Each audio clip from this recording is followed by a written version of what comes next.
Hello everyone, my name is Sunny. Welcome to Sunny coaching classes. तो PAU का जो ward of farmers का test दिया गया था, फार्मिंग एप्टीट्यूड टेस्ट, उसका रिजल्ट आ चुका है। आप यहाँ पे क्लिक करके अपना रिजल्ट देख सकते हो। वैसे ये जो रिजल्ट है ये उन क्वालिफाइड कैंडिडेट्स का है जो कंबाइंड एफएटी और सीईटी को क्वालिफाई कर लेते हैं। मतलब एफएटी और सीईटी का कंबाइन करके रिजल्ट दिया गया है।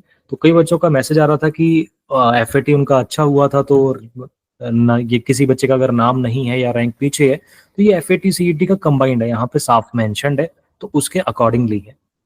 ओके, अब इसमें एक इम्पॉर्टेंट, बहुत इंपॉर्टेंट चीज है। अगर आपने ये ना करी तो आप एफ ए टी के बेसिस पे एडमिशन जो है वो नहीं ले पाएंगे। और वो क्या है, थोड़ा सा समझ लेंगे तो अच्छी बात है भाई।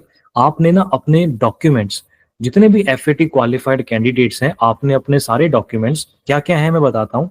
21 जून से पहले पहले इस मेल आईडी पे ईमेल करने हैं। 21 जून से पहले पहले अपने डॉक्यूमेंट्स आपने इस मेल आईडी पे ईमेल करने हैं। क्या कुछ, एक तो आपके पास जो एडमिशन फॉर्म पड़ा होगा जब आपने अप्लाई करा था, उसको भी साथ में ऐड कर लेना, ताकि बेसिक डिटेल जो है वो ऐड हो जाएगी। इनकेस वो नहीं था तो आप अपना एडमिट कार्ड चाहे ऐड कर देना, थोड़ा मतलब पता तो लगे ना जो डॉक्यूमेंट भेज रहे हैं वो किसके हैं। एक तो आपको एनेक्चर 11th चाहिए, जो प्रोस्पेक्टस में है 124 नंबर पेज पे। मैं दिखाता हूँ एनेक्चर कौन सा, 11th। ओके, तो 11th एनेक्चर है ये सर्टिफिकेट ऑफ रूरल एजुकेशन। जो रूरल एजुकेशन मतलब आपने जो 10th क्लास करी हुई है वो रूरल एरिया स्कूल से करी हुई है। ये आपने ना स्कूल से बनवाना है, स्कूल के लेटर हेड पे ये बनाया जाएगा। आप स्कूल से बनवाएंगे, स्कूल के लेटर हेड के ऊपर ये एग्जैक्ट सारा मटेरियल या ये पैटर्न, परफॉर्मा बोलते हैं वैसे, ये एग्जैक्ट परफॉर्मा आपने स्कूल के लेटर हेड पे बनवाना है। ये हो गया 11th।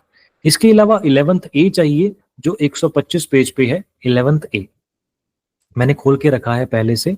ये आपका 11th ए है, ये भी आपने बनवाना है। ये कहाँ से बनवाना है, अब ये आपको कहाँ से लेना है, ये आपको तहसील से बनवाना है। रूरल एरिया का सर्टिफिकेट जो है ये आपका तहसील से बनेगा, ठीक है, तो ये बनवा लेना है।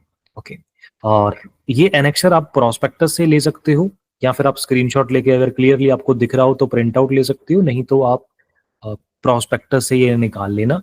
ओके, ठीक है, यहाँ पे फोटो भी पेस्ट करनी है, वो सब आपको पता ही है, खैर। ओके, इसके अलावा आपको जे फॉर्म चाहिए पिछले 5 सालों के। आपको पिछले 5 साल के जे फॉर्म चाहिए, प्रूफ ऑफ एग्रीकल्चर बैकग्राउंड के लिए पेरेंट्स का। और है, इनकेस आपके पास नहीं है तो और क्या, आपके पास सर्टिफिकेट होना चाहिए, मतलब पेरेंट्स के नाम पे होगा, खैर, member of primary agricultural corporate societies का।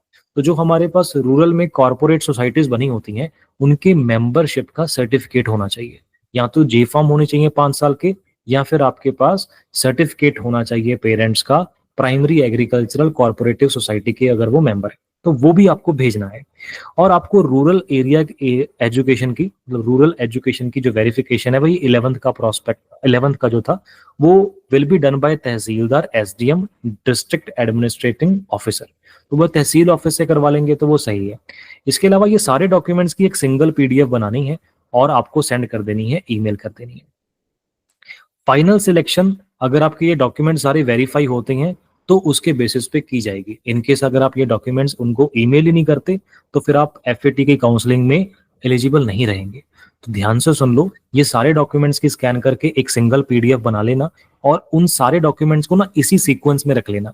और लास्ट में आप अपना एप्लीकेशन फॉर्म ऐड कर देना और एडमिट कार्ड ऐड कर देना।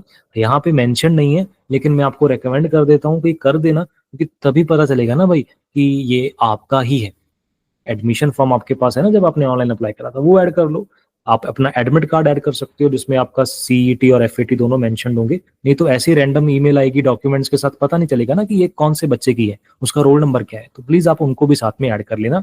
कोशिश करना कि इसी सीक्वेंस में ये सारे आप जो फॉर्म है वो स्कैन करके लगाएं। ये सारे एप्लीकेशंस, जितने भी डॉक्यूमेंट्स हैं, सारे डॉक्यूमेंट्स इसी सीक्वेंस में आपने स्कैन करके एक पीडीएफ बना के ईमेल करनी है। और बहुत इंपॉर्टेंट है, आपके पास 21 जून से पहले पहले ये आपने हर हाल में ईमेल करनी ही है, ठीक है। एफएटी के बारे में अगर आपका कोई और डाउट है तो नीचे कमेंट में पूछ सकते हो, और एफएटी की काउंसलिंग जरूर अटेंड करिएगा। बाकी आप नीचे कमेंट में एक बात तो मुझे जरूर जाननी है आपसे, कि आप क्या बीएससी ऑनर्स एग्रीकल्चर ही लेना चाहते हो या और कोई कोर्स लेना चाहते हो। मतलब कमेंट में लिखिएगा कि आप कौन से कोर्स में दिस ईयर पीएयू में एडमिशन लेना चाहते हो। कम से कम बाकी बच्चों को भी पता चलेगा कि इस बार पीएयू में कौन से कोर्स में कंपटीशन जो है वो सबसे ज्यादा है। तभी पता चलेगा ना कि इस बार कट ऑफ कितनी जा सकती है। बाकी anyway, thank you so much for watching the video. Like और सब्सक्राइब तो बनता है, देखो आप लोगों के लिए इतनी मेहनत कर रहे हैं, छोटी से छोटी डिटेल सबसे पहले और एक्यूरेटली आप तक पहुंचा रहे हैं, क्योंकि हमारा शुरू से एम रहा है कि भाई सिर्फ पेपर तक पढ़ा के आपको टाटा बाय बाय नहीं बोलना। जब तक आप एडमिशन नहीं लेते, आप सबको गाइड करना है। तो जब तक आपके एडमिशन सेशंस चलेंगे, इवन सेकंड काउंसलिंग की आपको रेगुलर अपडेट्स इस चैनल पे मिलती रहेंगी। सब्सक्राइब करके रखें। अगर आपने पीएयू का कोई भी एग्जाम दिया है, आपको सारी रेलेवेंट इन्फॉर्मेशन, सारी लेटेस्ट अपडेट सबसे पहले मिलती रहेगी चैनल पे, दैट प्रॉमिस। मैं मिलता हूं आपको नेक्स्ट किसी वीडियो में। Thank you so much for watching the video and all the very best for your counselling, and I am pretty much sure आपको आपका डिजायर्ड कोर्स मिलेगा। Type yes in comment for PAU admissions. Okay, all the best. Bye.